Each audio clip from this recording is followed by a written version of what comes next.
Damn, I wish I had pressed record when he came on screen. Look, Yeah, Hey, that was a should've- moment. I wish I did. All right, we're just going. We're gonna. What is going on with my fucking hair? Okay, Your hair is we're beating your ass. apparently, That's the God. question.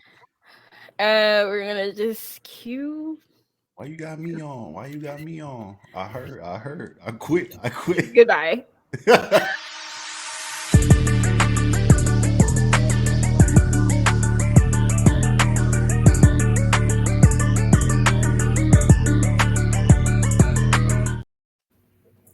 What's up, guys, and welcome back to Kaori's Corner. Remember, it's all suggested by you, reviewed by me, and I do have guests here today for this very, very special episode.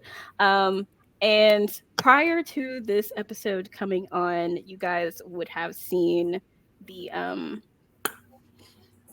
little mini review that I did. But just go ahead and start introducing the guests, starting with Captain Diesel. What going on, twin? Mama Texas Ranger, aka Mr. Yellow Belly, aka Captain Diesel, aka C Diesel. And we're here to have a good day today, folks. What you talking about? Please, please just I don't know go. what's so funny. I don't understand what's funny. Con, please go. Oh, it's your boy the comment. You feel me? KJM_man.510. That's the Bay. You know what I'm saying? Just like every other Friday, you're gonna see us on Tapping No Capping. We are nerdy. You seen it, then what's your opinion? You know what I'm saying? You're And then we have Miss Mealers. Hi, I'm Neelers. You can find me on Instagram and TikTok. I do cosplays. And what's up? And then of course, you guys, again, this is Kaori's Corner, and you can also find me on the doctor's office, where you get your proper diagnosis and prognosis and everything comics and comic book characters. And you can find the Instagram for that one, as well as the Twitter for that one. Okay, so today we are going to be talking about, if you can't tell from my background, X-Men 97. We are mid season. So there are 10 episodes. We just finished episode 5, and I don't know what you're doing air quotes for. We are in the middle of the season. So don't go there. So how are you guys feeling about these first 5 episodes so far? garbage. She's trash. You a lie. um, the show's spectacular. I think initially a lot of the issues I had with it initially was the feeling of it being a little rushed. To my point, where there were just so many big events happening back to back, and I felt like I wasn't getting to see how these characters were reacting to these life changing events that were happening to them. But in episode 5, I think that really solved a lot of what I wanted, just due to the fact they spent a lot of time in the first 20 or 30 minutes just showcasing people's current mindsets of how the past 3 episodes or 4 episodes affected them. And then wrapped it up with some really fucking dope shit. So I cannot complain too much. I really have no complaints about this show now at this point. Okay. Con, Mealers, anybody? I don't like that they tried to make Scott or Cyclops seem cool. I appreciate that. All the extras I wasn't for. I'm a huge fan of Gambit, so it was cool to see him, but seeing Magneto depress him all the time and him dealing with Rogue, so I was happy to see them, but then all this terrible stuff happened. So just like with Storm too. So everyone, I was happy to see something terrible happen to them. So I kind of put a damper on it. But overall, I'm so excited to watch the show, and I'm excited to see what's next. My take is that.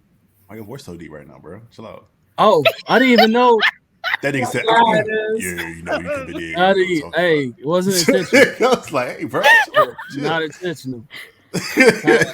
I was impersonating you so much, it just came out naturally. Bro, leave some girls for the rest of it. Shit. So stupid. Ah, yay! This is my sister. Hey, baby. So before you get into your take, this is my sister. Y'all will know her as Jolly Good Show on her TikTok as well, or Mm. whenever she's mad, it's Angry Bad Film. You a regular show fan? Hmm? Hmm? You a regular show fan? Absolutely. Okay, it makes sense now. Okay, I Absolutely. fuck with it. I Absolutely. fuck Hmm. with it. Jolly good show. Um, and since the question we literally just started, the question posed was, "How are you feeling about the first 5 episodes?" But we're gonna get into Khan's answer, and then I get yours. Okay, go for it. Okay. I don't know why there's an echo now, but um, past all that, I was gonna say that I like how they don't have to do like they're not doing the show where they show you like hella like it's not the word is not foreshadowing, but like a story before the story to like catch you up what's going on. Like they're not doing a lot of that. It's like, hey, this is where we at, boom, and it's like it makes the story flow a lot more like better because there's no like like there's a lot of build up without there having to be a lot of groundwork of foundation of like what's going on, how did we get here, none of that. It's just like, okay, boom, this is what's going on with the story, and it kind of gives you a whole bunch of anticipation because you don't know where they're going with it, you feel me, because you don't know what happened prior, you know what I'm saying. So I do like the show a lot. um I don't like the weird ass outfit that they put my boy Magneto in. I thought that shit was like, I didn't get it. It's But called you know, fashion. I guess so. Could be me. Right. But yeah, besides that though, I think that it was definitely a good one. I think that Logan, Wolverine definitely was a real one. Being a man of character in all situations. So yeah. You better than me. you You would better have than me. you would have He, folded? nigga, of course. I've been wanting this girl for a minute, and this nigga just left this girl pretty much for another one. I'm like, this one, we both got Te- one, bro. You te- good? You good? We technically both though, got one. That's really sweet. technically though, wouldn't that be like it's emotionally taken advantage, right? Because she's not in her right state of mind, right? You can't really hop on that, right? Because you feel me? She And came that's back why to he life didn't. from being in the coma. I'm just like, look, you can't have the baby mama and then still have your side chick. No, bro. Like it's one or the other. You married or not. I can't. You can't have both, bro. It's selfish. Hey, that It's nigga, hey, that selfish. that nigga Cyclops is one of the best fuck boys I've ever witnessed in all my life, nigga. Gene hit him with the so you cheating on me in the mind too, niggas? What we doing? And he was just like, "What about you, Gene?" Get the fuck out He of was here. like, Gaslighting at its finest, nigga. at I his swear to finest. He God. said, "Do you?" He said, "Do you?" She was like, he was like, "How do you even love me?" She's like, "That's the only thing I remember is that I love you." He said, "Yeah, you remember it, but do you feel it?" I said, "This nigga cold. Get this shit out of here. She This got nigga that nigga cold." cheating cold red handed. It was like, And hey, he's look, like, That well, that nigga was quick on his feet. fuck that nigga, bro. That nigga abandoned his child and then cheated on his girl. I'm like, bro, come on now. Make your mind up, my nigga. all right, sis, what do you I think? digress. Um, so my biggest takeaway from the X-Men 97 is that it treats its viewers like they're adults.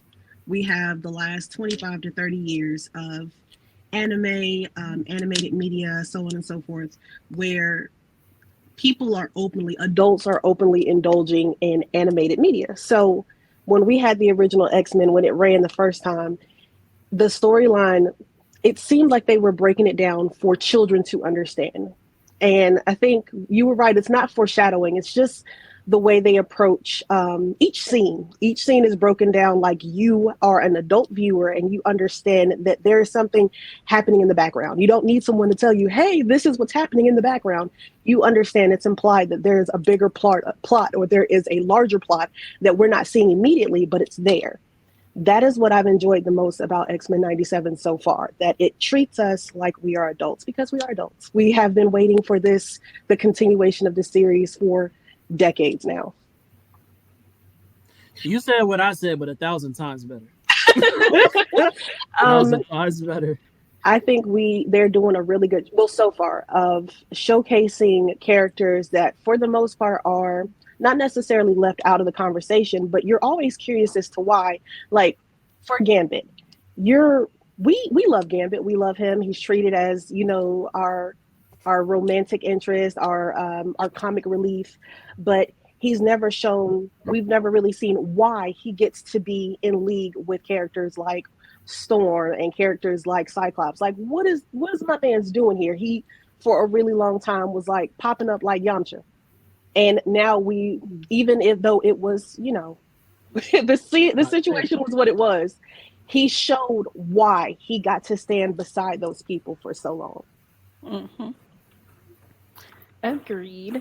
So I the first 5 episodes, I think that they did like a really, really good job. I First of all, I fucking loved the first episode, and I've always loved the introduction to bringing Storm in, because guys, that they've had that conversation where they're like, oh, Storm's not really Omega level, blah, blah, blah, blah, blah, and all that other extra shit, and then we get her entrance in the first episode where Scott's like, give him the forecast. Matter of fact, show a clip. Surrender.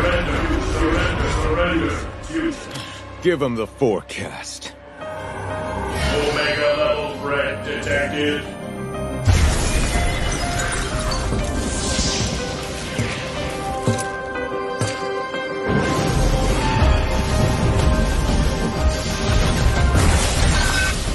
Ancient sands, heed my command and reclaim these relics of hatred!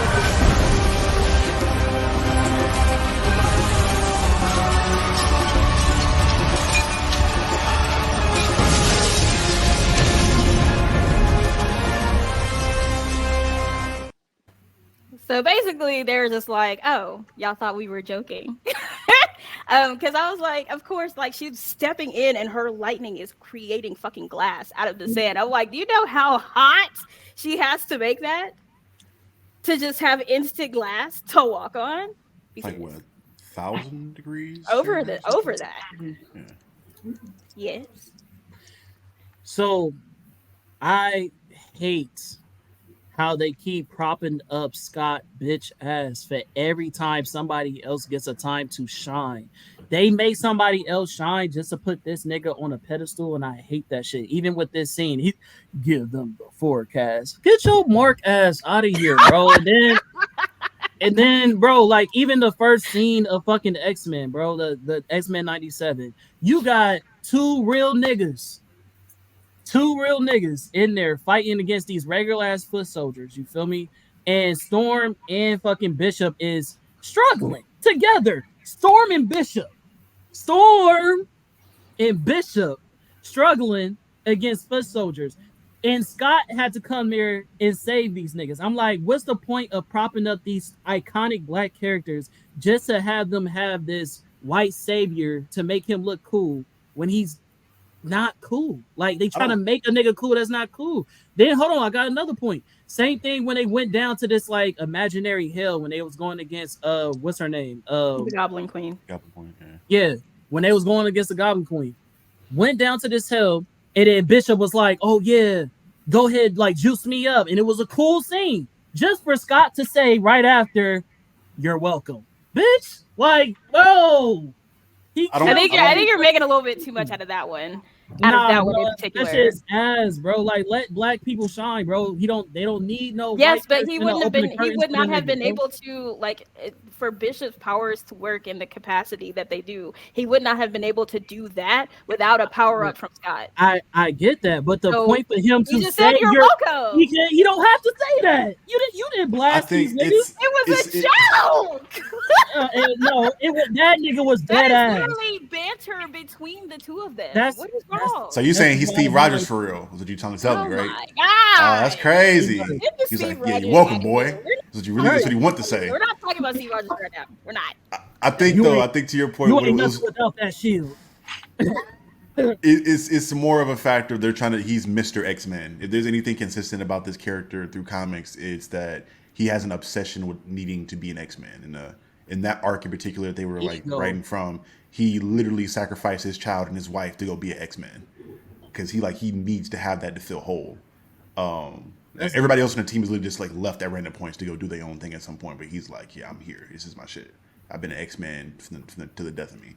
That's the one thing that gives him purpose. Hmm. Whereas I feel like if we were talking about Storm, just Storm against foot soldiers. Storm is a fully aware and fully realized in her power. She knows that she can execute, and I do mean execute anybody that's in her way. And I think a lot of times what's not necessarily shown, but kind of very lightly implied, is that she's holding back to save lives. She knows she's her. She knows that there is nothing that's going to come against her that she cannot stop.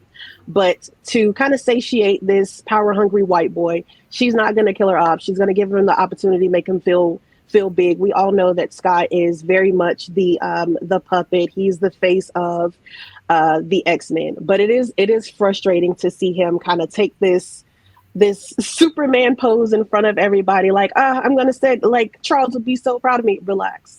We get it. Calm down. Relax. Calm down. I think it's literally Steve Rogers. The best version of Scott I've seen is him as a villain during the Phoenix Five stuff. For sure. Like whenever he's For sure.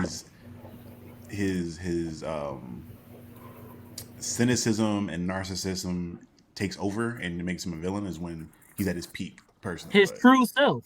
Scott is very much Marvel's Batman, and I'm willing to fight about it. I would Batman, agree. I would 100% Batman. agree. I swear to He God. is Oh my God.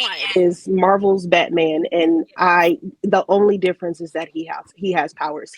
Scott is the amalgamation of Batman and Superman. That is it. He is very much in line with Batman's ideals and saving people. And no. He's Marvel's Batman. He's Batman with powers. I'm willing to tussle about it. I'm I'd not argue gonna he's be just the mad. Captain America clone more than Batman, just for the fact I he just has a feel sense of morals that were given to him, rather that be Xavier or for Cap's case, America. You have this sense of morality that was either war propaganda that's put into you as an American, or something is giving you a purpose, and you're pushing that ideal forward, no matter what it is. Versus I think Batman being more internal. I'm Captain sorry, has go ahead. more of an idea. No, you're fine. You're fine. I think Captain America, and I agree. I agree to an extent. I think Captain America has more sense of individuality than Scott, because I believe if Scott was told, "Hey, you're going to drop these, you're going to take these back in time where they're supposed to be, and you're going to come back," Scott would have came back. He would not have gone back for his wife. He would not have gone back to reclaim a life. He would have just came back like a good little Boy Scout. He would not have tried to get his life back at all, because everything that gives him purpose, everything that gives him identity is being an X-Men. And see, and when you make that comparison to Batman, it's like you can't necessarily be the Batman if when you start off your sentence and describing him, he's the puppet. Like he's always being somebody that's used for somebody else's end goal, rather that be his relationships, rather that be, Magneto, rather that be Xavier. He's always used as a chess piece for somebody else's end goal. He's never been that mastermind behind the scenes to be like, oh yeah, I'm Batman playing is a everybody. slave to his past. He will That's not move true. forward because he's a slave to his past. Now, I get it; they're very different, Yeah, but in the same way, they're parallel. They're very much the same. It's just on a I can different see scale. that. A spectrum is still a spectrum. So while Scott is not, will never be, could never be the genius and the mastermind that Batman is, he is still a slave to something that is beyond him. It is something else that is compelling him. It's something else that he sat in this. He got in the chair and allowed himself to be brainwashed and conditioned so that he only moves forward if X-Men move forward. He will not reclaim any identity that is his own. Batman is a slave to his past. He will not move beyond the trauma that befell him as a kid. The only There's I thing I feel not. say that. to that, the last thing I say to that is just the difference being the codependency Mhm. with Batman. A lot of his motivation is very self motivated and self, like he Mhm. internalized that himself and built his own morals and ethics and how to approach things. When Scott is literally codependent Mhm. on Xavier to the nth degree, and codependent on the X Men as a team. He's never been on his own and felt whole. He has to It have either X Men members or Xavier there, or in some instances Magneto, to feel like he's at peace. Versus Batman, he has the Bat family, but for the longest time he was antisocial and really internalized and self motivated in a lot of the actions he had to do. it reminds me of number one from Umbrella Academy with Dr. Hargreaves, I think is his name. Yeah, yeah. Yeah. That's like that relationship. Very similar All to right. me at least. So Moving on. So past episode 1, we get into, so of course we have where we have Jean being pregnant, and then it turns out that it's actually supposed to be Madeline Pryor. Mind you, I did not think that they were going to do the Goblin Queen so early. I was I didn't think that they were going to do that story so early. But then, of course, just realizing that they're just nitpicking or not nitpicking, but cherry picking different stories and putting them together to make one big story was perfectly fine. So we have the Goblin Queen showing up in episode 2 after she's given birth and everything like that with her Sailor Moon transformation. Look, I'm about to show you the clip because her transformation is very, very, very Sailor Moon. So hold on. Mommy's busy.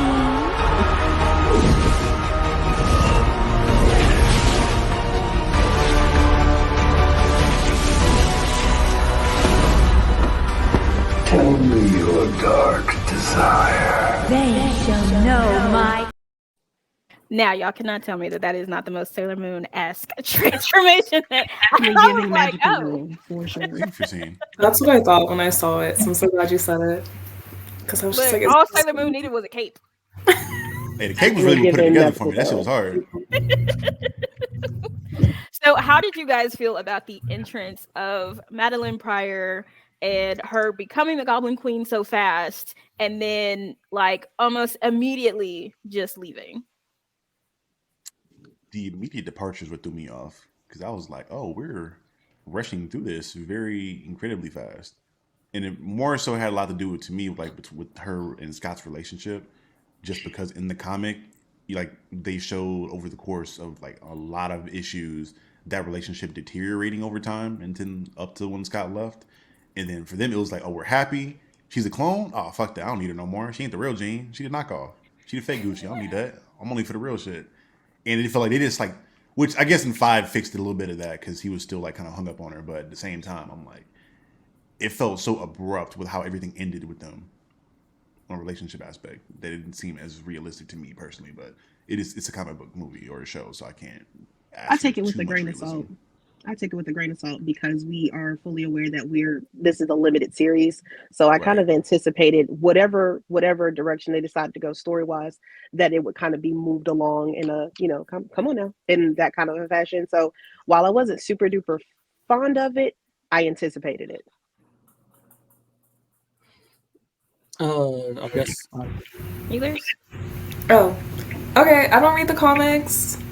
I'm just not a comic girly, so I was happily surprised because I seem to like the darker side of any character. So for it to not be Jean, I was truly like, oh, no way. I had no idea what was going to happen. So I loved her and I was sad to see her go. And I like that I didn't know Sinister at all. So I felt like less of a nerd. I felt like I lost some points because I was so clueless about it, but I loved it. And I want to see more. That's all. Me personally, I liked it because to Jolie's point of like it being like an adult show. Can you hear me? It says it's Jolly. You said Jolie. I don't know. It said Jolie. Hey, Jolie. Hey, Josie in the pussy. I don't know. I'm like, the who? The whomst? Hey, listen. Hey, when you get to this age, you'll understand. You know what I'm saying? Our eyes don't necessarily work like that. All right, but Jolly. My fault. All right. So past that, to Jolly's point about this being like for the adult viewers, it kind of gave me this even though it's like for adult viewers, it reminds me of back in the day when I used to watch stuff like The Real World on MTV and stuff like that, because a lot of these people, like, they're all living in the same house. They all have these mixed relationships. It's a lot of high drama, deception and whatnot, and being high in emotion, which caused her to, act erratic and whatnot, felt fitting because of how they demonstrated the show and all the little kiddie acts that a lot of people were doing. So I was just like, oh, okay, it's same thing, but just a little twist to it. You feel me? Like, it's more of a like, yes, these are adults, but these are you feel me? Like this is a very teenage thing to go through, like with everybody being put in the same house and having to navigate with all these relationships and emotions. So I liked it. Okay, awesome. All right. So before we even actually got to the Goblin Queen part, we did get to the part where Storm ends up losing her powers.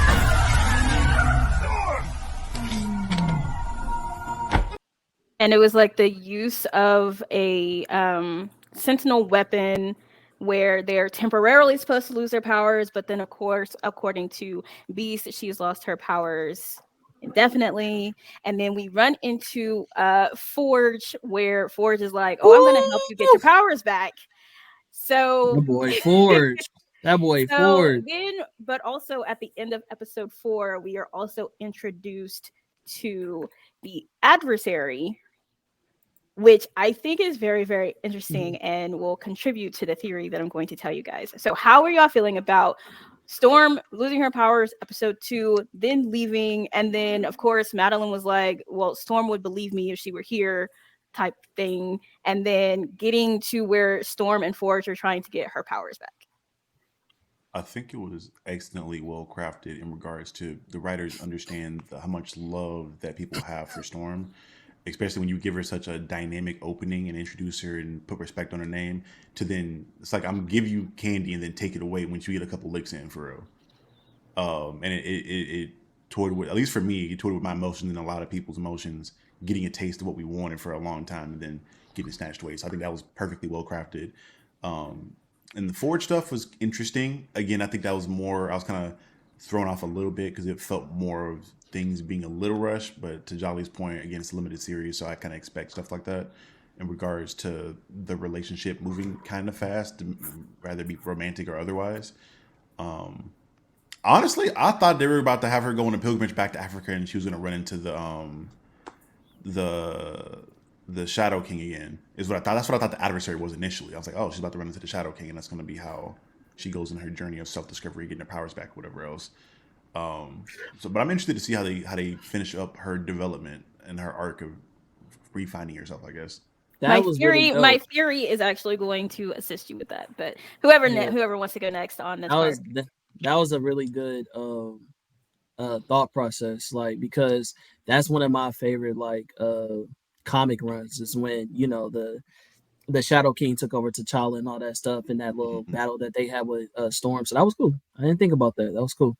But to add on to your not add on to your point, but to answer the question, um, I just want to say that Forge is the one of the smoothest niggas I have ever seen in my life. When he hit her with that quote, I paused it, rewinded it, like, oh yeah, I could see she would have folded, bro. If Storm wasn't Storm, the queen, the who she is, she would have folded, bro. She was like, oh, so you played me, like you this is all your fault, did this and that. She was just, and then she asked him a question like, basically like, why don't you just do something else or whatever?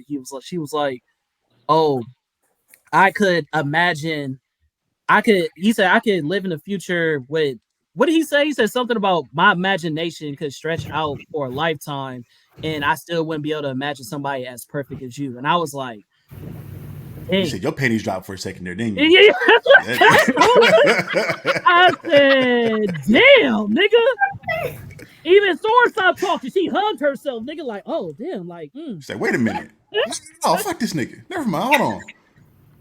And then she slapped him. I said, okay, girl, stand on business. But I thought she was gonna fold. I ain't gonna lie. But Still yeah, ain't gonna lie to you. no, I really love Storm's character development. Also thought that was interesting because they showed in the last episode, what are they called? I think the Monarch or whatever they called that team that she used to rock with when she was in the sewers and she was with the gang and she was leading them Morlock. and shit. The The Morlocks. Morlocks. Yeah. So when they showed them, I wonder if that's going to be some type of, since now Genosha is over with, and I'm pretty sure because of who they were in the comics, and Storm might do her thing. I feel like Storm and them gonna get together, and then they gonna like rebel and fight for mutants and whatnot. So that's what I think. Depending on the like what's real or not, the Morlocks are all dead. Yeah, the Technically, right? Morlocks are dead. Oh, that's right. They Morlocks are did. dead. Well, but did we see them die? Like, We Yeah, did they they did, say but like died with more. They we died saw the with blast? Magneto. No, Yeah, they Yeah, I died thought he with it was gonna be Magneto. like they jump back out later and they're okay. They're or dead. No, yeah, they yeah, so in that one when they were all under Magneto, literally the shield Yeah, that he yeah, created had yeah, everybody in it, and yeah. he yeah, had leech on him. So when he got yeah, killed, all of them died. yeah. He was like, don't be afraid." Yeah, he What you said, "Don't mean, be nigga? afraid" in German. Right, What do right. you mean? I was out.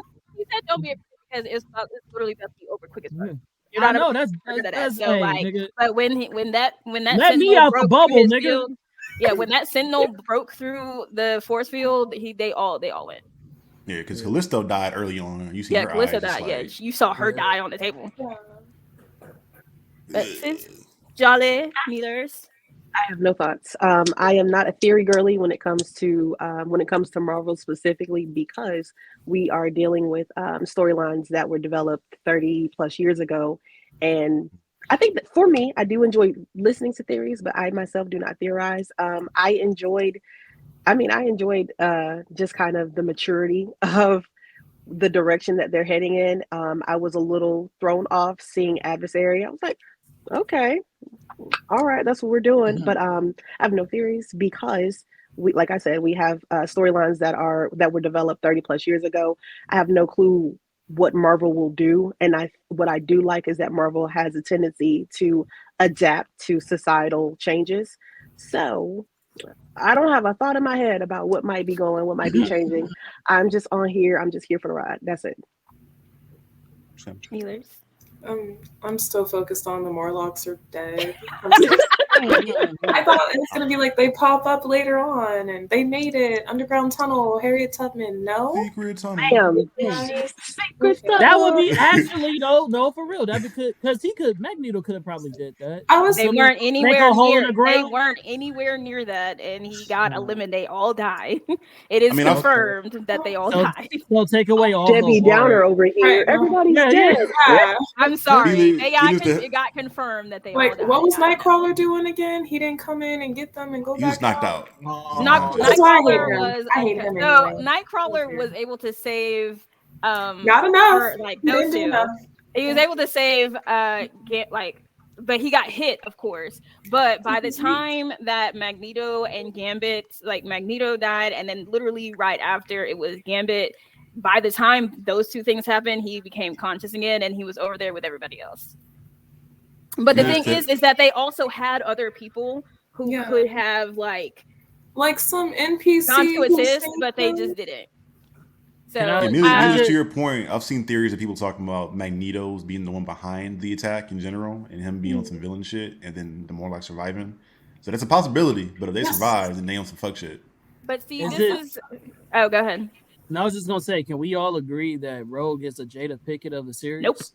No, cannot. nigga, we're not doing We that. cannot. She went back. She went And back. She just didn't know it. that's actually the point that I was going to bring up. That's your So theory? in the comic books, Magneto and Rogue were a couple on an alternate Earth. Okay. Mhm. So they were never a couple on like 616, but the story that she was telling between like when her mother took her over there to talk. So this is the thing where I think people like misunderstanding what Rogue was saying or how she was feeling. She loves Gambit. She has loved Gambit for forever. They're a couple on and off, and then there's just finally we're just a couple period. But her thing, ever since she got her powers, she has not been able to actually touch or fall in love with someone. Her actual love language that she cannot use is It's not. physical touch, and she cannot use it. The only person that she's able to use it with is Magneto. And they discovered that by accident, whatever, while they were having their little dinner. They discovered that. And that is something that she has been craving for years. She couldn't touch her mom. She couldn't, like, she put her very first boyfriend, Cody Robbins, in a coma for 3 days over a kiss that didn't even last 5 seconds. So she hasn't been able to do that. And what she was trying to tell Gambit was, I love you. I do. But I want to be able to touch you, and I cannot. And that is just something that she has been craving. And she does not want to kill him. She doesn't want to take away his power. She doesn't want to put him in a coma. None of that. No matter how powerful Gambit thinks that he was not going to be able to handle that from her. and his is also physical touch. So while he tried to make, he's like, some things are like more than skin deep and some things aren't all about skin, blah, blah, blah. For you, maybe you can get past that. So you started developing feelings outside of touch, but she cannot get past something. Like, she wants to be able to kiss you. You know what I'm saying? So when she was with Magneto, she had to make an appearance in front of the Hellfire Club, which is who was there, and she had to give off the appearance. And then she even told him Gambit was correct. While I may have had feelings for you in the past, Gambit is where my heart is. And so she went back. So saying that she's Jada Pinkett, whatever the fuck, is absolutely the fuck wrong, because she would not have just done that to Gambit. She has to get past her feelings of wanting physical touch, and she did. And then at the end of it, it hurt. I will say this: fuck Beast, fuck Beast. What? Because you telling me that you spent all this time analyzing these power dampening collars that the Sentinels have, and you couldn't develop a bracelet for her, to take her powers away for like a couple hours so she can touch people? Some normalcy. This girl's suffering, and you know how it works. You can build a little wrist bracelet. And she's had these conversations with Beast before. She's had conversations. No, he's right. He's right. She's had conversations with Beast before, and it's almost like they always try to like put where she is not. It's not going to be possible. So you did all of this stuff, like he said, you did all of this stuff analyzing this collar, but you couldn't. You can build a time machine, but you can't build a power dampening collar. Make something for her. You figured out Jean was a clone. Exactly. Yeah, I'm like, you don't care about her. There are certain things that Beast politically would not do because he's hella pro mutant. The same way that Storm is like, damn nigga, why would you make something that could harm us and you're a fucking mutant? And he was like, I didn't make it for that. It was supposed to nullify shit. I didn't know that they was gonna use it to strip away niggas' powers in general. So Beast is smart enough. He has the foresight to be like, oh, I would even start some shit like that because of where it could probably lead to. You feel me? Because that's like true, because Beast has done things. Beast has done things where he has made it easier for mutants to do things. So something like that, if you're using even an ounce of the nullifier to assist her in being able to touch people, and you like that, just like the situation where she's delivering somebody's baby. If it wasn't for the fact that she had to wear gloves and y'all were screaming at her to do this, that, and the other, now what if she needed to take her gloves off to do something? You know what I'm saying? So like there is something that can be done to temporarily nullify her powers. As long as the bracelet can come off, it doesn't matter. But you could have given her something. As soon as the collars come off, the powers come back. As soon as the collars exactly. Quick question. If might be wild. But if you're wearing a condom and all that stuff, and the glove works for the hands, wouldn't it work if she wanted to do it like that? When have you ever had sex with a condom on and not touch that person? Right, I was like, how is that her skin? You out here just leave with dick first? Like, are you? Her skin is still touching. It doesn't help her. What do you mean? You have to hold them. Call it a kink, nigga. Use a hazmat suit. Put the hole right Who here. was about to wear a hazmat suit? Get out of here, sir. Please. What's crazy? You'd rather do all that versus just make the collar with some technology you've been analyzing. Just make the collar, nigga. I'm not talking about Beast. I'm talking about my nigga Gambit. I'm like, hey, make something happen. He's still going to have to touch her. Yeah. How? What if you ever had sex and her only touch your meat? No. Have you ever done that? If you wear a onesie, and why is he wearing clothes? I'm talking about her. Is she wearing? Why a is she wearing clothes? Because she got a power. No. Wait. Let's humor this as an actual thing, right? How would that make her feel as a person? That someone would have to go through those lengths just to be intimate. It would probably wind up making her feel worse. Exactly. He still can't kiss. Exactly. She still can't kiss him. Okay, but that's okay. Yeah, my accent kicked out your mouth, didn't it? Shut up. Kick him.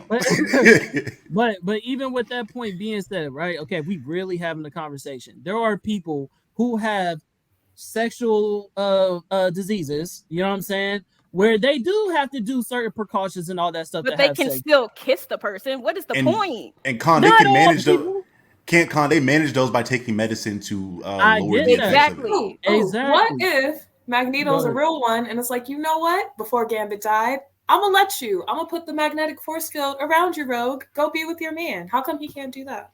because I don't. Ultimate the It power doesn't, would question. die it off. doesn't transfer to other people. Yeah. Lecter and Jean can Ain't like no the. nigga. Even Ain't if he no could, nigga. Yeah, ain't even no if he nigga. could, No nigga. ain't no I'm fucking saying if There you is way. really not love her, one if you nigga love who her, would you do let her that. go to her real man. That's your Yeah, let her man. No. go. Don't help her jump on this Yeah. much dick. I'm Let not me doing that. while you fucking for one whole hour, let me focus my magnetic powers so Because Ultimate. he y'all can loves get it her. in. That is the deepest Ultimate. Hell part. no. Hell no. Hell Hells and Okay, five no. so no's. moving past that, hold on. So I know that my sister already knows this about me. I am not a theory person, mainly because I know that Marvel usually, like, literally sends people into their chats and things like that to see what people are talking about. They did it with WandaVision, actually, because the entire time during WandaVision, people were guessing who this mystery person was supposed to be. Mephisto, And it oh my was god. originally supposed to be Blue Marvel, was the answer. But because people were like, oh, it's this person, it's this person. Like, if they kept saying Reed Richards, it would have been fine. Because of course they would have been proven wrong, but people were guessing that it was Adam Brashear, so they were like, "Oh, it's not going to be a surprise anymore. Switch to Plan B," and that's why this random army lady with no name was the reveal. And I Do you was know that like, for a fact? Is that a "Yes, fact? yes, So if they guess something right, they'll literally scrap it yes." and That's go why with they some. record. That's why they record multiple scenes for all of their TV shows and movies, That's because crazy. they literally, again, they people are nerds. So if you've been reading and you've been up to speed But on everything and you're having these conversations, and that's why, like, whenever I bring up a character that I don't feel like people are talking about, I will start a conversation on purpose, because that renewed conversation, and that's what Marvel likes, is the art of conversation. So that renewed conversation in a character, whether it's me starting it or somebody like super famous starting these conversations, then later on, like, down the line, these characters get like or they get reintroduced into different books. That's where, like, the whole Omega level mutant conversation started over again when House of X was going on, and there was this huge discourse around who are Omega level mutants. And so then you have all of these Omega level mutants come back to terraform Mars that people haven't talked about or heard of in years, and then you have them showing up in the book to terraform Mars, and then there's conversation generated around them. So they literally, in every group chat, in every group, in every Facebook group, Twitter, everywhere, Reddit, whatever have you, Marvel puts people in there to see what is the conversation about. So the whole entire time WandaVision was on, while people were guessing Fantastic Four, they were like, "Oh no, you guys aren't. Y'all are kind of close, but not really." When people started guessing Adam Brashear, because if you go back and listen to how they were describing this person, it was always he, him. And then randomly, here Michael comes this Jackson. fucking shut up. Here comes this random ass army lady that nobody's ever heard of before, because she was made specifically for the show. I would call that into question just because the two things that don't check out for me. One, I did, at least for me personally, I didn't hear any Adam Brashear things. Most of the stuff I heard from bigger channels, like I knew like New Rock Stars is like the big theory push thing, is because everybody watches them and breakdowns for them whenever they drop something. And on that channel, it was all Mephisto. It was all demon stuff. Yep, So it was Mephisto was the biggest Mephisto thing and I saw. Fantastic Four. Yeah. I find it also difficult to believe, like with the Adam Brashear thing, for the fact of if you're introducing this character and you're more than likely going to have him be a big part of this universe because he's just a big integral character, Exactly what I was gonna you're say. going to be preparing stuff for him beyond just the appearance necessarily. You're going to be preparing toys, marketing stuff, plans for him and future stuff. I just find it hard to believe they would be like, oh, well, they guessed it right, so we're just not going to do that. Just for the fact So they not did the same with the necessarily. Multiverse of Madness. That everybody was guessing Fantastic Four. They guessed Reed Richards, and not even just Reed Richards, but fucking what's buddy's name? I'm Bolt, almost said Black Bolt. Scorsese, Krasinski. Like people were guessing him So To the it's not definitely, people that wanted him. situation wasn't necessarily guessing. That was a whole fan theory situation and fan casting thing that people were calling for. So Marvel was like, literally, Kevin Feige was like, "We're gonna put him in here, but he's not part of the universe." Which when they announced the Fantastic Four cast, he said he was never a part of this conversation. We put him in there for fans because people were asking for it multiple times. We put it in there for the fan thing. So like when people were saying that Multiverse of Madness was like geared towards fans, that's the part they were talking about, because Black Bolt was also a fan thing that they put in there. But to your point about the toys, so Marvel likes to keep things tight-lipped. So they let some things slip and then they don't. They could have done Adam Brashear by name. They could have done Adam Brashear by appearance. But either way, based on the source that I have, Adam Brashear was the answer to the question. And they changed the answer because people were talking too much. And it was not going to be as much as a surprise as they wanted it to be because people talk too much. That being said, I'm not a theory person. But I did have a theory specifically about this, the Tri-Sentinel. And of course, you think about like everybody the Tribune? You thinking about the? Oh, okay. So the Tri-Sentinel in the comic books So, was at created. the top. What? No, you shot me down. It's hard. You like Marley had a whole Western moment. No, pow. Like, all right. So the Tri-Sentinel in the comics was created by Loki. And I thought that was very interesting, considering the Sentinels period in everything that they are like, and everything that they do that we've seen is their power is red. But the main face of the Tri-Sentinel, their blast was green. Period. And I was like, weird.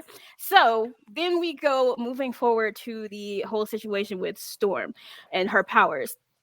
So of course, her and Forge go up against the adversary in the comic books, trying to get her powers back, but and then they get like stuck in a dimension, and then they become a couple after like bonding while they're in like another dimension or whatever, what have you. But in the comic books, Loki ends up giving Storm her powers temporarily because he wants her to be the goddess of thunder to go up against her brother.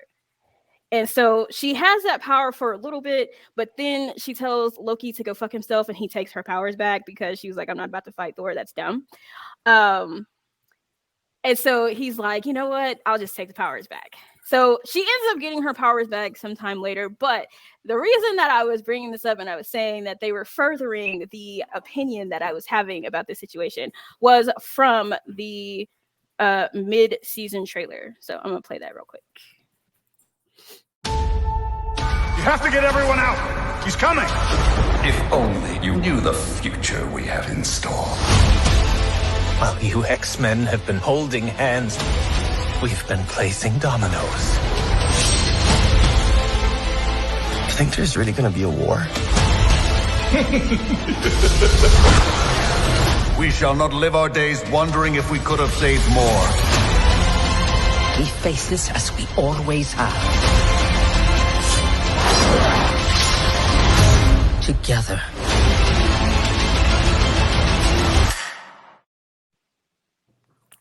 The only part of that I wanted to talk about was Captain America's shield coming in. Yes, because bro.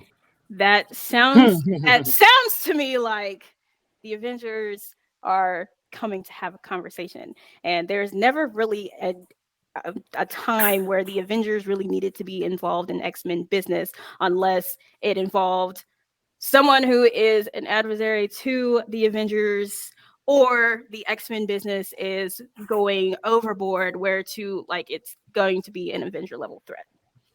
So when I saw that, I was like, is it Loki? I'm not saying that it is. I'm just saying that the pieces were laid there. But we all know that Marvel isn't above pulling a little okie doke because they do it all the time. So that was just my little theory there. And I was like, I don't know. But seeing the trailer, I was like, So it's definitely Mr. Sinister and somebody else involved in the situation, because that scene with Mr. Sinister, is a future episode. Yeah, I wouldn't be surprised. I really figured they were going to introduce somebody else throughout this show just to have spinoff and series. I feel like this one in general was like them testing the waters to see, all right, if we mass produce these older '90s shows, will people come to watch them? And I figured Spider Man was going to make an appearance at some point because I figured Well, that'd be they the do next have one two that more people seasons. They do have two more seasons planned. So they have this one, and then right. they have two more. So anything. Plus, in the original show, like you saw all kinds of characters that we know are canon in this verse, like Ghost Rider, Thor. We know there are versions of them in this universe. So Mm-hmm. I figured they were going to show other people. I hoped it wasn't going to be Cat Weak Ass, but other good people. Yes, Con. Oh, okay, so to your theory, what would be Loki's motivation is what I want to know because in the ending of the Loki series, like we see him do it like basically a 360 of like being not a selfish person anymore, trying to be selfless and sacrificing himself. You feel me? So what would be his motivation to do that? I mean, unless he's trying to control the timeline. So these are two completely different Earths. This is Earth 92131. Got you. Okay, bet that makes a lot of So sense. when I found that out that this was Earth 92131, I was like, okay, so then all through comics, before we even get to like the MCU part, all through comics, his whole entire thing has been ultimate destruction, no matter Mhm. how. And I think I want to say that the girl who is in there that powered up, she almost looked like Polaris. I may be wrong. I can't really tell because, of course, they're changing people's costumes. So if she found out that her father's dead, Mm. she's obviously gonna have a problem. But anyway, and just with how Storm lost her powers, how we got the adversary coming in, and then the next episode 6, is part 2 to part 4, or to episode 4. And then how it was trying to poison Forge's mind, and that's quite literally what was going on in the comics. And then the Tri-Sentinel being created, period, or in general, and using green as its power up Mhm. or its blast versus red, which is like the whole entire thing. So it just came to me, and I'm just sitting here like, I feel like, and then of course when the trailer came out, and I was like, you know what? I don't know. Don't take my word on it. If it turns out to not be Loki, it turns out to be somebody completely like random, I'm not gonna be like disappointed or anything. I just know that Marvel like is really good at playing games. So I was I like, like you know the what? I'm theory. not really a theory person, but this is what that looks like to me. I like the theory. It sounds sound. The one thing I think we're also forgetting is the Watu appearance we had earlier in the episode, and then probably tying this to the what if stuff going But the on. Watcher always appears when an apocalyptic event is about to happen. So when he Mhm. appeared there, I was like, oh shit. Like that's when I knew they were doing E is for extinction, because I Right. was like, why is he? I was like, oh shit, he's here. I haven't watched the new And season yet. yeah, because whenever, and I guess that's where they're trying to like, well, so the what if is also a completely different Earth as well. So but they've kept the same thing when it comes to the Watcher, is he appears in the sky when an apocalyptic or event that is important to the timeline is about to occur. So when he showed up, I was like, somebody is about to bite it, somebody's gonna die. I didn't realize it was going to be like everybody. But Mm. I was like, something big is about to happen. I don't know. You seen the Cassandra Nova theories?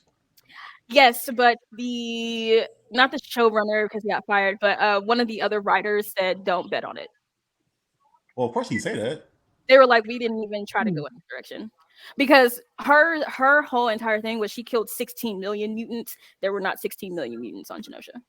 But we know it's not going to be 100% one-to-one adaptation, though. I mean, but Mhm. like if you're going to do somebody as big as Cassandra Nova, you might as well do as big as Cassandra Nova and do what she did.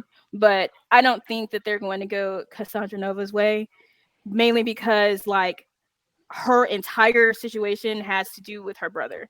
So it's like her brother's not even here. So Yeah. like, what would your point be? Keep in mind, and this also like in the comic version of this too. Like Charles wasn't dead; he was like getting off Exactly. somewhere, Yeah. getting fixed. So if he's still alive, plus my main reasoning for that because we know she's going to be a big part of the Deadpool movie coming out, and it just wouldn't not be a bad coincidence for them to be making her a part of this to get hype and interest in for her to be a part of the Deadpool stuff coming out. And then on Yeah. top of that as well, I don't think they'd go so big for her. it But would make maybe it like would make more sense later. to me personally than like Loki coming in just for the fact she's directly connected to Xavier. And I doubt they're not gonna have Xavier come back at some point, personally. But that's just my guess. Anybody else? Anybody else? Wait, are you saying Professor X can come back, but Magneto and all them is like for sure dead? I'ma just Well, so at the end of the original X-Men, he wasn't well in the comic books when this happened. He wasn't dead. He was actually just off like on a different planet getting oh like medical assistance. Like it was Lalandra that came and got him.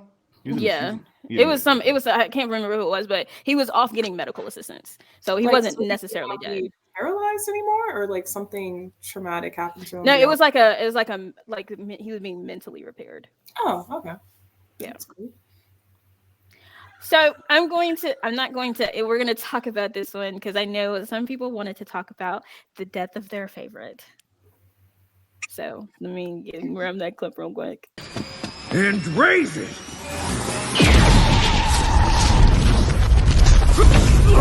It's a cause always be in my favor.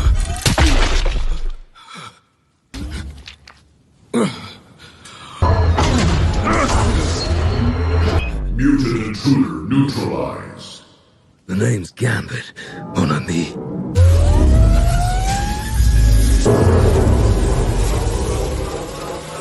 Remember it.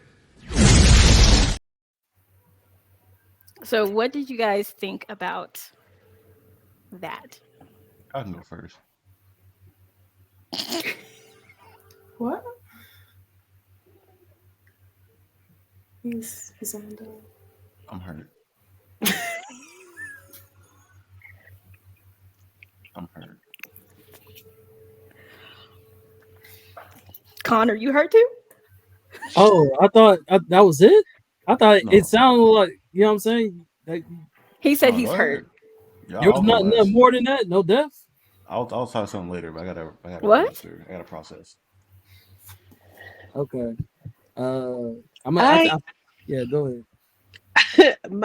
all I got to say is that one of my favorite things about Marvel consistently is that no matter what part of the Marvel universe that we're in, if we're in parallel worlds, if we're dealing with the X-Men, dealing with the Avengers, whoever, there are always consequences. Marvel does not shy away from consequences, and as much as it pains me, as much as it hurt, there is significance in his death, and there are going to be the consequences of his death and of his sacrifice.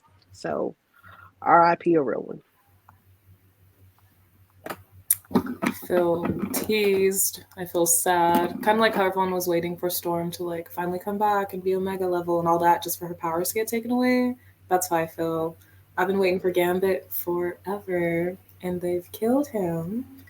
And I'm sad. Watching the scene makes me sad. Talking on it makes me sad. I just got a little taste of him. Tell them what you said initially, though. No. Tell I them don't what you said remember. initially. I got amnesia. I don't remember. You want me to tell them? Yeah, go ahead. She said it should have been Kurt. Why? I'm not. Why are you guys fans of him? Didn't you hear me when I was like, "Oh, he kind of like came through real quick and like saved the Morlocks or whatever"? He was unconscious. I don't care. He needs to come to. Okay, it's a crisis. He got one move. He could do it. And that would have been just significant to the timeline, right? Because he's important, right? I mean, he is important. And the thing is, the whole situation where they almost died the first time and would have died if it wasn't for Kurt at that point in time. He's and just then doing he his got job. hit. And then he got hit. So the Sentinels are pretty powerful. And on top of that, if they're not like using their blast to completely destroy you, they still have nullifying powers. So at the time that he was made unconscious, he also didn't have the power to go anywhere either. See? Can I bring out a point though? Can I? What I think is really interesting about And this is just, it has nothing to do with the show and everything to do with kind of like the politics that they're dealing with within their universe. And I promise you, it's not shade. It's just interesting because you see that kind of play back both ways. I'm going to explain myself. When people talk about, we're just talking about the show and losing Gambit and what the other mutants could have done in response and how they could have fixed it. It makes me think about how they exist and how there are always expectations of them within, with their powers. Like, you should have did this, or you could have used this power. Or, why didn't you use your spider webs to do this? Like, it's always what they could have done from people who could not possibly fathom what they have to do. And I always think that's interesting as like a regular person in the real world. Like, we have these debates and we have these conversations, and in their little animated universe or their little live action universe, these are the things that they're hearing as super powered beings that, you should have been able to do more. You should have been able to save more, so on and so forth. And I just think it's a little interesting. It's a little interesting duality, just as viewers and as we're talking about these little universes. I just think find that really, really funny. Yeah, it's the human nature of parasocial relationships. I think you see a lot in reality with like sports, where if somebody fucks up a play or something in whatever sport it is, it's like, oh, that athlete could have done. I would have done A, B, C, D, but you're not in that What you situation. have? You weren't tired, Couldn't. right? Realistically, you couldn't. Now, I am not a Kurt Wagner fan at all. Like, Hold I on, not think too his much powers. now. I don't Not know. too I'm much. not. I Too don't much. dislike him. I'm just not a fan of him. When I see him on the scene, I'm like, hey, Kurt. It's like a cousin. Like, that's my cousin, but he's not my favorite cousin. That's it.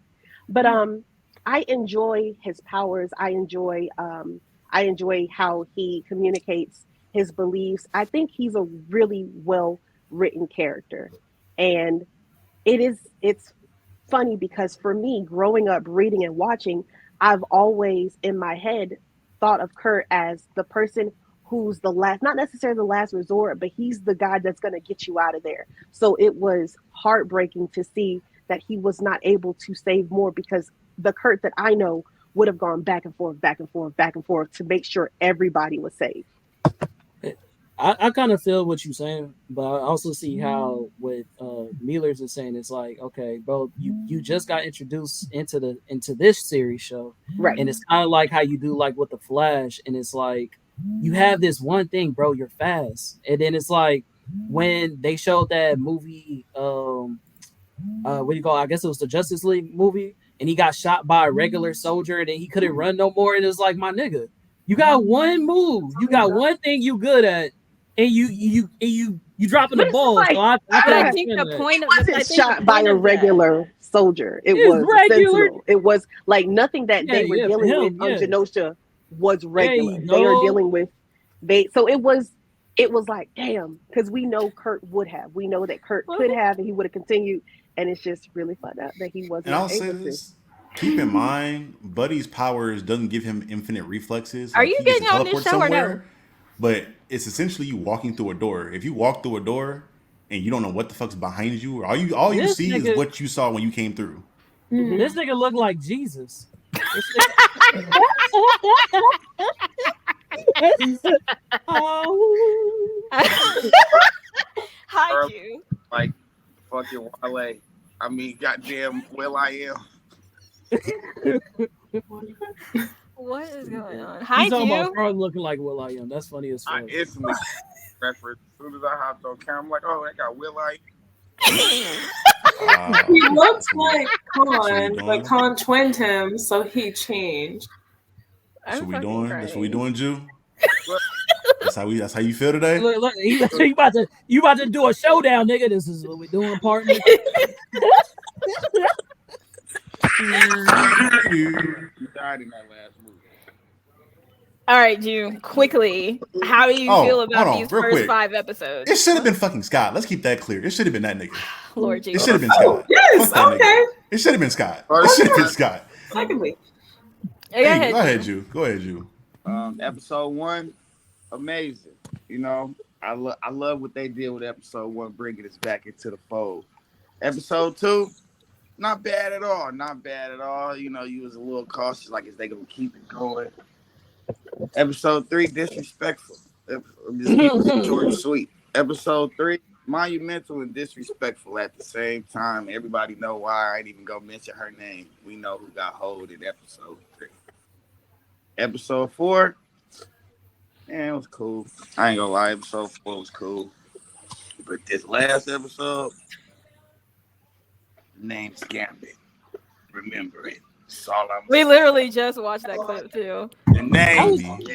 That was the shortest best review I've ever heard, nigga. That nigga said, believe it.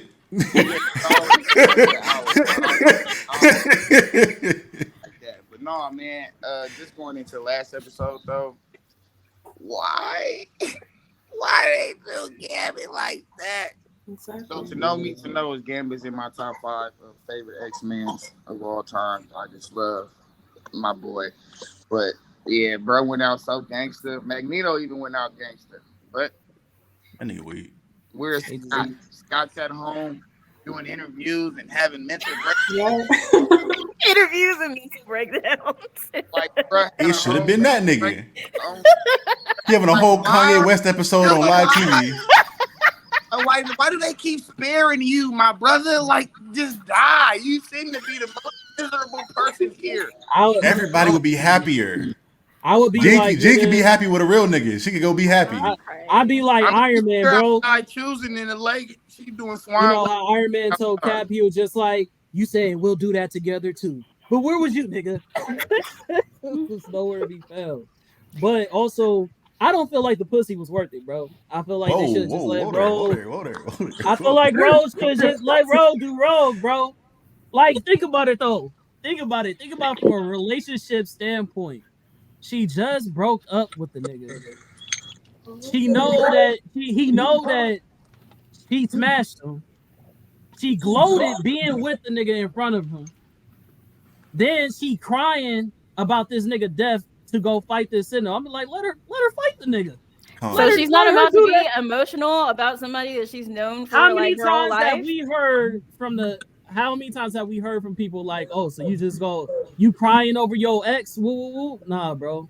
So you're not allowed to express emotions over a life lost. Con, right. She literally has killer coochie. What are you talking about? Literally killer. No, the condom thing is not going to work. And that ain't going to help you. On top of that, you're sitting here saying that she's not allowed to be emotional on somebody who's not only her teammate, like he's still their teammate, even though like the whole situation, he's still part of the X-Men at this point. So not only is it somebody that is her teammate, it's somebody who she previously had an attachment, like they previously dated. It's somebody that she's known pretty much her whole life at this point, because she went to him as a teenager, basically, almost like she was like 18 or so. So it's like Magneto being a predator too. On top of that, yeah, right.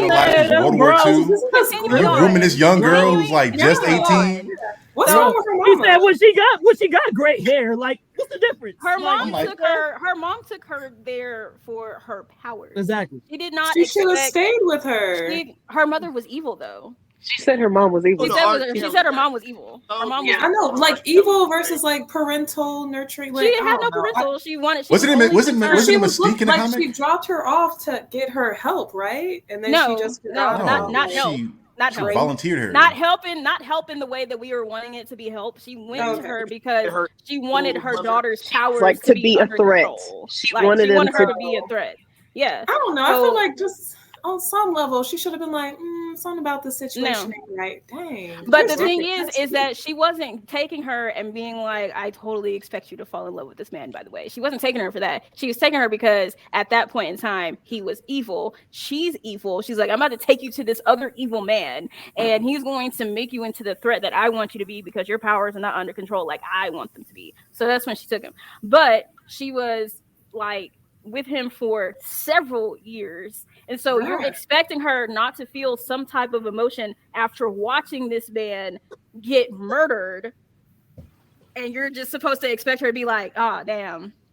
Let her go. I mean, she already hurt him majorly. The whole dance with the ball and everything. I can't. Sneaking around inside the institute. Don't cry over my dead body now. They had a whole They weren't They had a whole fucking bro. They had a whole Tarzan moment, bro. I feel sad. They That's had what a I'm whole saying. Tarzan moment, Where nigga. Rose was Like, coming from though, like you have to look at it from her standpoint though. Like I can't Thank touch you. nobody. Exactly. Boyfriend Hello?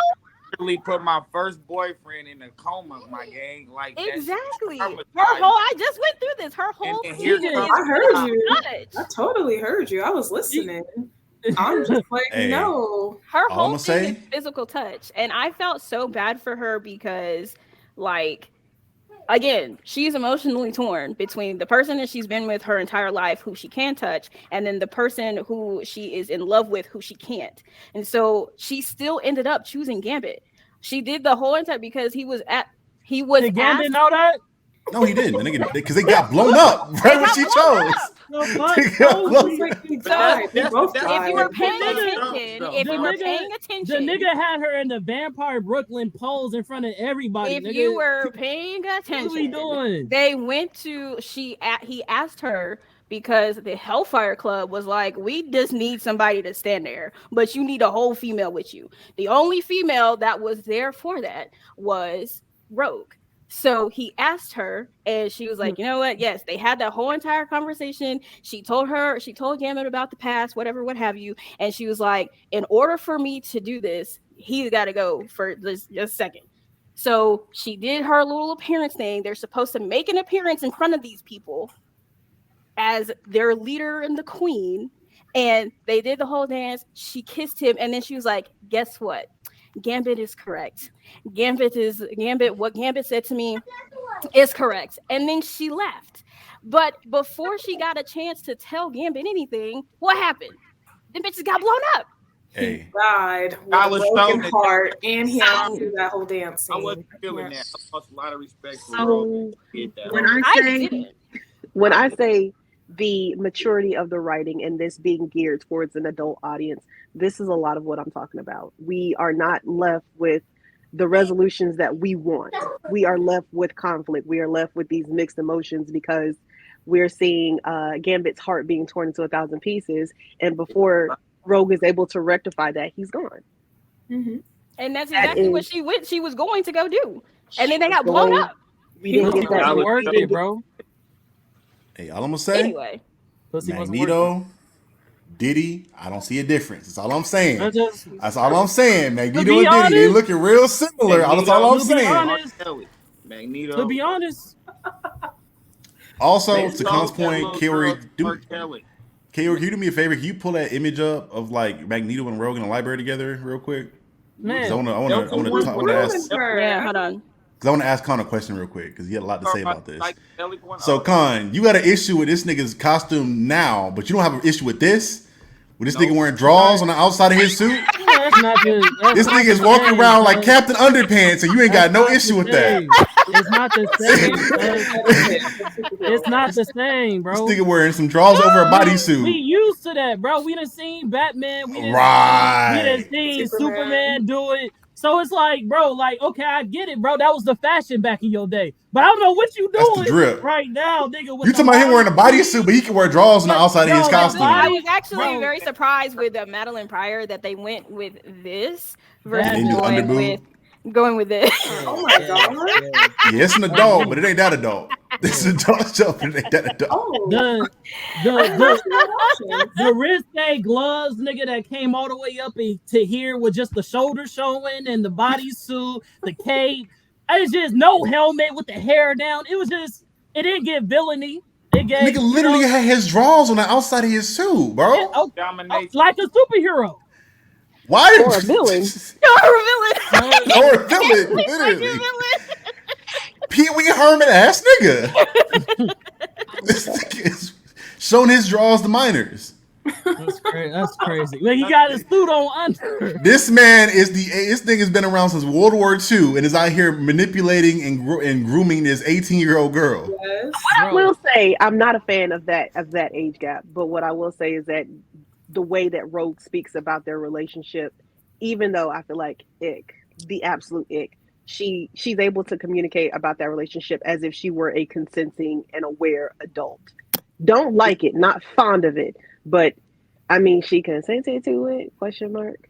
It felt more like an abuse of power for the fact that when you hear her talk about it, she talked about the intelligence and the power he had. It Right. wasn't about Mhm. him as an individual and her liking and falling in love with him as an individual. It was he has the stature, he has this Right. position, And keep in and mind, that's where it felt very manipulative and grooming to me because the fact also she didn't like the that nigga. She liked Gambit. She liked what But he this did and what he is could do for like her. what she was why able I to get don't like from the him. game.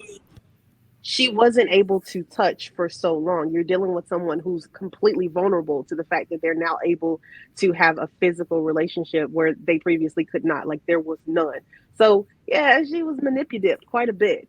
But I don't 'Cause I know. understand it I from her don't I know. standpoint. I don't give Magneto's standpoint, I'm her. like, my nigga, this is an 18-year-old Like, girl, who and really you about to know, fuck I that don't. old ass man? Yeah, I don't yeah, give her bro. those. I don't give her those passes. I'm not making no excuses for her actions. I feel like she said, consenting adult. I feel like everything that had to do with her relationships, she had full responsibility in how those things played So out. You what feel does she me? need a pass for? That's what I'm asking. What was A she asked pass for before? breaking my nigga Gambit hard the way she Here's my did thing. it, bro. It's no. Someone his heart being broken is that's a response. That wasn't necessarily her doing. Yes, you're it could be the result of her saying no, but it's not like she opened up his chest and said, "Let me shatter this." She So, was quick honest and question: forthcoming. if she knew, right? Like how she just said, Kaori said they could just all they had to do was just standing together. Mind you, Magneto didn't have to put that in his bargaining chip. Like, okay, y'all want me to do this? I need her. That was weird, bro. But He didn't she say that. decided The Hellfire Club told him that. no. He asked for her. That was a part of his deal. He said on one condition. It went to the scene where she said, "You got me fucked up." Like, who told you that I was just this person that you could Because use as a they said that he needed to have somebody standing beside him. It can't just be him. So of course he said her because he has a pass with her. Who else is he about to pick out of that group? Nobody. He didn't I bring don't even anybody know. else. I don't even know if they said that in a way that you had to He have a was queen he was being or a weird too. female. Because Yeah, if you like look, if you remember no. the first scene in the plane ride, they were talking Why about. would He it was be a like, "Well, man? since you insisted on coming, because you only wanted Rogue to come with them, but Gambit was Yeah, like, yeah, y'all not yeah. going by Yes, No, yourselves. bro. I'm going He because with was you." so praying on her the whole he time. still had he even said to her that even if you're wanting Gambit, loving you makes like a person feel real or whatever the fuck he said. So the thing is that he had emotions for her and he had like they were in a relationship. However you want to spin it, they dated. So they Did were it in date? a relationship Mm, It felt like when he they owned were her as a before tool though, yeah. more in the than a past. dating thing. Okay, so however you want to spin that in your eyes, Right. in that universe, they dated. They were a couple. So he still had feelings for her. So, of course, when he saw her on the team, he was drawn back to her. So, of course, when they're getting ready to go to Genosha, he wanted her to come. But he also knows that she is a person that is with Gambit. He didn't give a fuck about all of that, but At all. he still knew that that was the thing. He asked her to come, and because Remy was uncomfortable with that situation of those two just going by themselves because of the vision that he was given during that whole nightmarish situation with Madeline Pryor, he decided to go. So he was I like, of mean, course, like if you insisted on going. So he, the thing is that did you want her to continue to lie? no, but the point is even not lying to the point that I was trying to say before y'all chimed in was even if to your point that all he needed to do was have the presentation of somebody being next to him, right? As whatever power couple or alliance or whatever the fuck it is that they were trying to ask for. The fact is that she didn't just stand there. She decided to dance, nigga, show up, all woo woo wop, had the nigga caressing her all around her body, kissing all around her in front of the nigga. So if you really gave a fuck, you wouldn't do that in front of somebody that you say that you give a fuck about. You would have did that shit behind closed doors.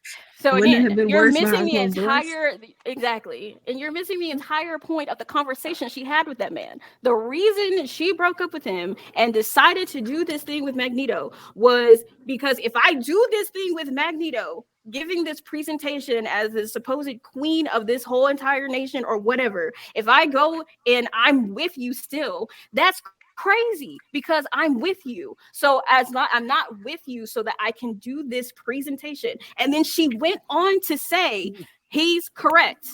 That is who I want to be with. And she went to go talk to this man to rectify the situation and they got blown up. It was a So whole political standing thing. It was not that she still had feelings for man, even though she does. It was a whole political statement that was supposed to be presented from the Hellfire Club, who is in charge of this entire thing. Not feeling it. What I will say though, not You to don't Rogue, have Pussy, I you don't pussy don't think wasn't have worth Rogue, to. saving. The I pussy don't wasn't think, worth Anyway, saving, I don't think but especially Rogue we because needed don't. to he have. didn't get none, bro. I think that Like verbiage should be left out. Like, Yeah, just Yeah. as you said, it's not given worth is the saving. They it. probably ain't did shit. Anyway, what were you that's the saying? point. So So who's it? I wouldn't have sacrificed myself personally. Is all I'm saying. Oh, we're He picking up on wasn't that staggered. for sure. Anyway, so Picking up on that for sure. I'm not going to argue Khan's point because that's just kind of wild. I ain't gonna lie to you. Khan's But special, bro. my That's what question it would is. be, Y'all need to listen. why wouldn't they just have Emma Frost be the stand-in if she's already like politically involved because in that? Emma Frost was Because also they with insisted on her Sebastian being an Shaw. X-Men. I don't know why does it have to be an X-Men? Why can't it be Emma Frost? So they wanted it to be an X-Men because Magneto is not an X-Men. Magneto is at this point still a villain in the eyes of other people until he starts to do way better. But it couldn't be Emma Frost because at the time Emma Frost not only was with Sebastian Shaw, but she's also part of the Hellfire Club, which there is no point in her being with Magneto when she's also with Sebastian Shaw. But is the Hellfire Club, like, as far as to the public knowledge, your point, is that like a publicly known political thing with the government? Because I'm also looking So at it as far as like he they're can. the governing body. They're the governing They're the body that's there. They're not calling themselves right. the Hellfire Club, but that's who they are. So they're the governing body of Genosha, and that is who is on top of that. That's who is facing front. So like whenever they do interviews or have their like roundtables or talk to the UN and all that stuff, it's Magneto and then them because they're part of Right. like their council. So That's why she to me wouldn't it would make need to even be more there. sense for it to be her because she's already in the political eye. But You if they choosing have, somebody but who's if they have an X-Men that looks like the X-Men are also supporting their idea, versus And you we have the support X our Men own. ideology. You have the But then on X top of that, Men have Magneto's already, already he's publicly leading the X Men at this point though. but also But he he's still still has an looking at it like a existing. tyrant.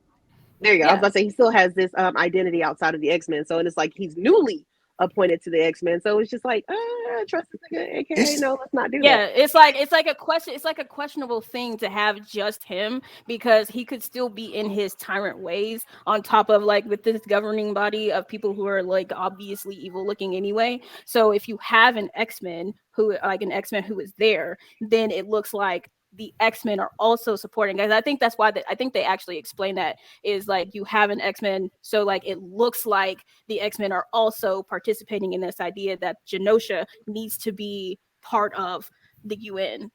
but you can't just have them niggas pull up to a signing or something or have a public outing with them. Like you can't have Scott just pull up with them because he's already being seen at the X Mansion and they're doing Scott interviews or literally whatever just had a else. mental breakdown on TV. Well, I mean, before that, because if the whole thing is to have a public exception that the X Men are endorsing him, why not have the leader or at least a public leader of the X Men come endorse this versus just? It felt very like medieval, where it's like, okay, I'm gonna take your hand for political power versus if it's all about the optics, just have the niggas come endorse it. It felt that again. That's where like my whole point, like the Magneto's manipulation, comes into play because he brought her for a reason. And then even more of a fact of like him being really weird as alternative motives and like grooming her.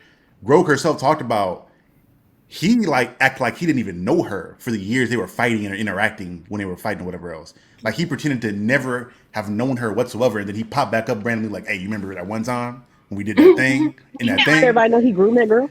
Yeah, so that's my thing. I'm like, it seems like he's keeping her around for. Bro. He's keeping her around as a tool. The thing is with this situation in general, he has been he's like he's now the leader of this whole situation because it may have looked like Scott was the leader, but it actually just kind of looks like Scott is the tactician of this group, and this It never group looked is like just a Scott bunch was of the leader. when you have them on TV and it's literally just the group, Scott is the one who's in the front. So Scott is the perceived leader in the field as the tactician, but they didn't have a leader because that was Charles. So when Magneto replaced Charles, Magneto still had that past attached to him to where people think that he's just kind of here to be like to save face, but he still has that tyrant background. So if we have somebody who is an X-Men, then that will work as, this political facing thing, especially when they go talk to the UN. Great. He brought her because he wanted her to see Genosha, because he talked to her for so long about mutants having a place of their own. She said that. He talked about so long for mutants having a place of their own, and then now they have Genosha. So he was bringing her to be like proof, like, see what the hell I told you? What did I tell you? This is it. And then Gambit decided to go. I can see it. Because Gambit could have stayed home. The theory, if the New Rockstars theory about Magneto secretly planning all of that happening, I would not be surprised if that was the case. Is all I'm saying. Things happen very, very conveniently, is what I'll say. But go ahead, and I think some people also said like Apocalypse because Cable came in, but I don't think Apocalypse makes sense here. I think Apocalypse may make sense later, but they also provided that Gambit was one of his first horsemen after Gambit died in the comics. So I think it could go either way. Yeah, Angel was still a hell of around, wasn't he? Like the fucking Metal Wing Angel. I saw him on the Archangel. Archangel, yeah. What are you saying, Ju? Oh no, I was just saying like how you brought up the Gambit thing. Magneto had told him like I don't know why he insisted on tagging along, but he's here too when he was getting off the little plane. He was little boying that nigga the whole time, bro. Because he never had that conversation with like the rest of them about like this is like the mutant nation that I was talking to you guys about. But he's had that conversation extensively over the years with her. So he was like, this is my proof of, hey, like check out what we did, and we're actually about to make it a nation too. As soon as we go to the UN. So of course, when he asked for her, I also thought that made sense, asking for her to be the one that goes as his side, because this is what he has been talking to her about for forever. It's an abusive ass relationship, boy. Yeah, she see how she got all emotional. Like, oh my God, he really did it. He said he was going to do it. It reminded me of that whole situation with Thanos. Yeah, with Thanos and Nebula, when he's been talking to Nebula and Gamora so long about getting rid of half of the universe and having his own fucking garden, and then he does it, and then he goes to his garden, and they're like, "Oh shit, he actually did it." Like, I mean, I know where he's going because he actually went through with the plan. I didn't think he was going to do it. Right. Hey, at least he didn't sleep with him though. It's an old school player. Hey, you could have done all that without clapping. You could have been inspired her. You did all that, but you just had to have sex. Bro, the moment that she got there, bro, did you see his smirk? Cause like the whole thing was creepy. Oh, bro, that was sinister as hell. I was like, as fuck, bro. He was like, like already on game. Like he was like, I already know what I'm finna do. And then they showed all the little clips of what he did. All that shit was Mac Daddy shit. All that shit was like, yeah, baby, look all these books I read. Let me wine and dine you. Let me woo. Yeah. It was most manipulative. Anyway, that all came up when she was like, yeah, he acted like we didn't know each other at all for years when we were fighting each other. I'm like, damn, bro, that's just crazy. Like you do not exist and you're actively punching him in the face. Wow. Well, we are like at an hour and a half, which is perfectly fine. So, do you guys have any final thoughts? Anything that you are looking forward to for these last 5 episodes? Remember, the last 3 episodes is a 3-parter, so I think it's Extinction or Tolerance's Extinction. Yeah, I'm excited to see the cameos making an appearance again. WeCast is coming, but hopefully other characters that are more relevant will make an appearance. And hopefully lead to some more great content. Because my biggest fear is that they do this show and then don't do anything else with the content around the same time span with the show. Again, like I would love to see another season of Spider-Man 98. Or again, they had like a plethora of Marvel animated series. Like Silver Surfer had one, the Hulk had one, Iron Man had his own one. So like we could maybe get better versions of those now. I would love to see that. Talk your shit, Charlie. Charlie, you about to say something? No. But yeah, that's about it. Just can't wait to see what this leads to. I hope this leads to a bigger thing. All right. Next person. Apparently, he wants you to go Mealers. I don't know. I don't feel like I have anything to say. I liked it. I'm excited for more. I hope magically Gambit can come back, whatever. I'm excited to see where Storm and Forge go. I don't know what he wants to do. I thought Jew was frozen. That's crazy. Stay frozen. Yeah, I thought he was, but he wasn't. No, I'm not frozen. Stop Oh, thinking. you're very still. It's creepy. Move. What Like, I'm breathe, supposed move. to Like Yeah, a do. video he game was like character. this. Come Yeah. I'm listening. What I'm supposed to do? Jump up Said here. on. move. No, your face was like Yeah. He was talking to the father. yeah, but I was just gonna say I don't know why we didn't bring this nigga up, but Morph, I love what they did with Morph in this show. Like that was fucking fire. I love how he was using mutants that you feel me they didn't even show in the show, but obviously he had to have fought these mutants at some time as an X-Men or whatever, use their powers and whatnot. So I just thought that shit was really dope. I really love what they did with his character. I love the relationship that he had with Logan, that like real like you feel me brotherly, like you know what I mean, teasing type of relationship. Even how they did my boy Gambit, which is cold when he was having those dreams of Rogue and Magneto together. He was just like, "Oh man, she sure is building up Magneto stamina," or the other way around. I was like, "Bro, like that's crazy." You feel me? But like, Oh, the danger room then? yeah, in the danger room, The training yeah, all night? That was a good yeah, scene. cold piece. But yeah, like I really love Morph. I feel like they should have gave him a little bit more time to shine. But yeah, So not it was over. I love huh? Go ahead, bro. So not over. It's mid-season. Yeah, no, I'm just saying. I mean, we only talk about mid-season, so I'm saying I'm more time to shine within the part that we've seen. You feel me? So I feel like everybody was done correct. Oh man, why we ain't talk about Jubilee? Oh man, that was amazing. And then when she met her older self and all that shit, like bro, all of that character development, and I feel like everybody having their own like I guess time to understand their character besides probably more. I thought that was great. So yeah, that was about it. Sister. Um, as always, whenever something new comes out with Marvel, I'm excited to see how, especially with this animated series, I'm excited to see what they do as far as kind of rectifying the timeline and with the whole licensing issues and the separations that they had with the live action and why we weren't able to see certain characters together in the live action films from like the last 20 years or so. I'm excited to see who all they loop in, even if it is Captain America's weak ass. I'm excited to Thank you for see. I properly mean, saying his name. I'm just, while You got to say the whole thing. I feel the same way about Captain America that I feel ah, about Kurt. He's not my favorite. I don't hate him, but he's not my favorite. Um, but I'm excited that this is kind of now that we have everything on Disney, this kind of gives us the opportunity to introduce characters that we've never gotten to see side by side. Like we are definitely going to see the Avengers with the X-Men in a way that we have not seen before. That'd So be dope. I have no theories at all. No. Oh, what if they end up fighting though? Like, you know what I'm saying? Like now that mutants are like being attacked, you know what I'm saying? You know how the Avengers have to step in and I have don't order think and they're shit going to like that. do Avengers versus the X-Men yet. No, okay, I mean, that would be fire.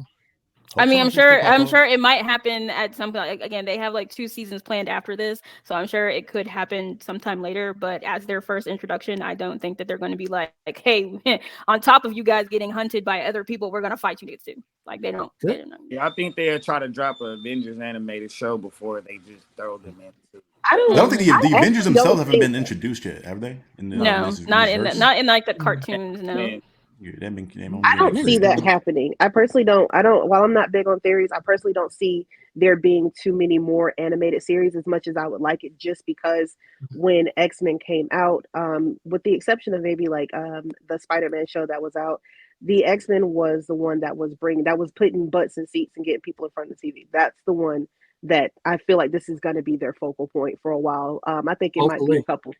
I think it'll be a few years before we start to see the other, if we see any other animated series trickle in. Like they've done. I watched a couple of the other animated series just because it's on Disney Plus, and even with me kind of circling back, I think it's just going to be X-Men for a while. yeah. I also want to say I'm glad that they brought back the old voice actors. You know what I'm saying? Like hearing Storm and all that was a treat for me personally. You know what I'm saying? They actually do sound like themselves, but like also just a little bit older. So You know, it wasn't everybody from the old casting, but you know, the ones that were, you feel me, that was much appreciated. All right, Jew. I'm just Jesus waiting for Cristo. Scott to get exposed. That's all I'm waiting on. I don't care about anything else but Scott to get exposed. We've spoken on Don't Summer's pack. I don't like the summer package. I don't fuck with bruh. I don't respect him as a leader. I got people in my DMs trying to defend him as this golden boy who has this trauma, but it's like, bro, everybody on the team has trauma, nigga. This nigga just has the worst coping mechanism. A walkout, a failure. Damn. Get him. Now, I actually have said, and I said it in the Bloodstorm video, which actually somebody commented and they were like, I stopped watching your video because you said you don't like Cyclops. Okay, fuck you, I don't care. Yeah, you want to start watching a lot of nigga videos. I don't give a fuck, but I did say also that I have in the past had issues with Gambit, the way Gambit has been written, and it's really alternate Earth Gambit, because every alternate Earth Gambit has pissed me off, and I'm just like, I don't like you right now. Like, I can't do it. You're stressing me out unnecessarily. Like when he kidnapped, I can't even remember whose kid it was, but he kidnapped somebody. I was like, what's happening? It was a criminal. I like that. And I'm just like, the alternate Earth Gambits are just, they're the worst versions of him. And I'm like, y'all don't even have to be like that. Y'all don't have to be the worst versions of this man. But I am very much looking forward to how they do. Again, the last 3 episodes are the ones that I'm most interested in, because it's the phrase that Magneto has said prior to, which is tolerance is extinction. So that being the name of the last 3 episodes, and I'm just like, how interesting that we are to the Magneto was right situation. So we shall see. We shall see. But question, real quick. Question to you or whoever else. Speaking about Scott, because that's what you brought up. What do you think is going to happen with Cable, or you know, the fact that we don't have a Hope Summers right now? You know what I mean? When the whole comic went down, you feel me? She was the Messiah. You feel what I'm saying? What do you think is going to happen? That was a long time after, though.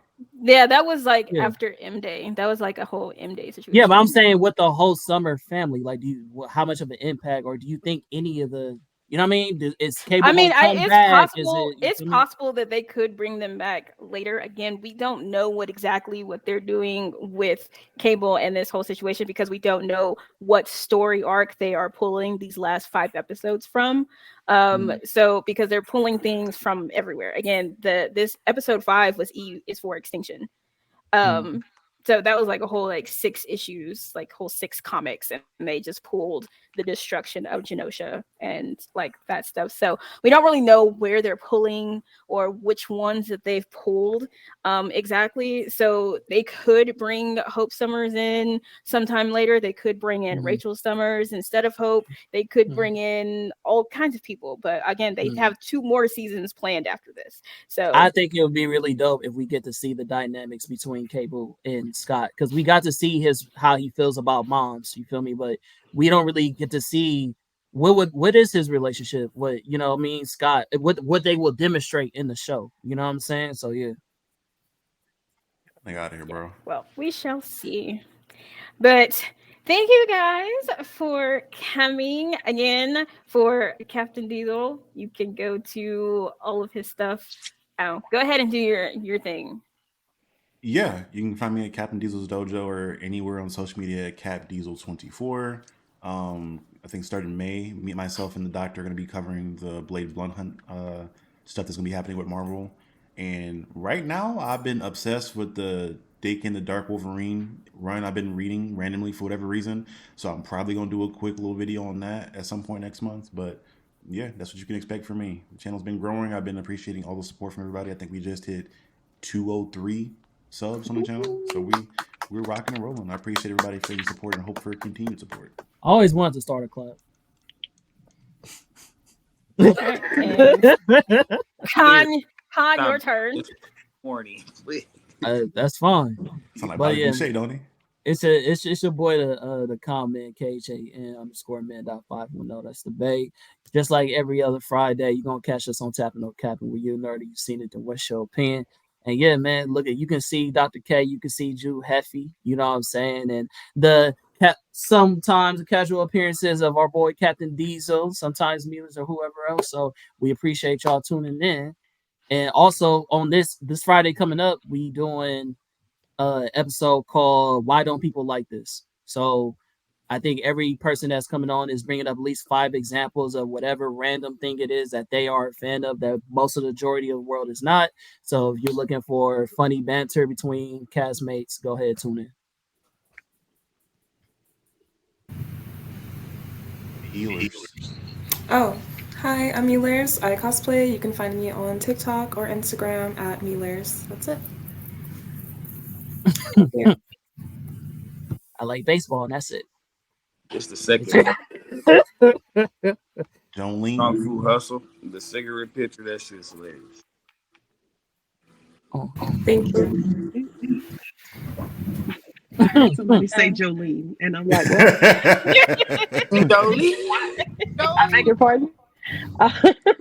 Your locks of auburn hair beyond compare. You need to knock it off immediately. I am not nearly as active as I used to be on TikTok, but if you are looking for me there, it is either under Zaddy Zoldyck with a Z or Vegeta's Pink Shirt.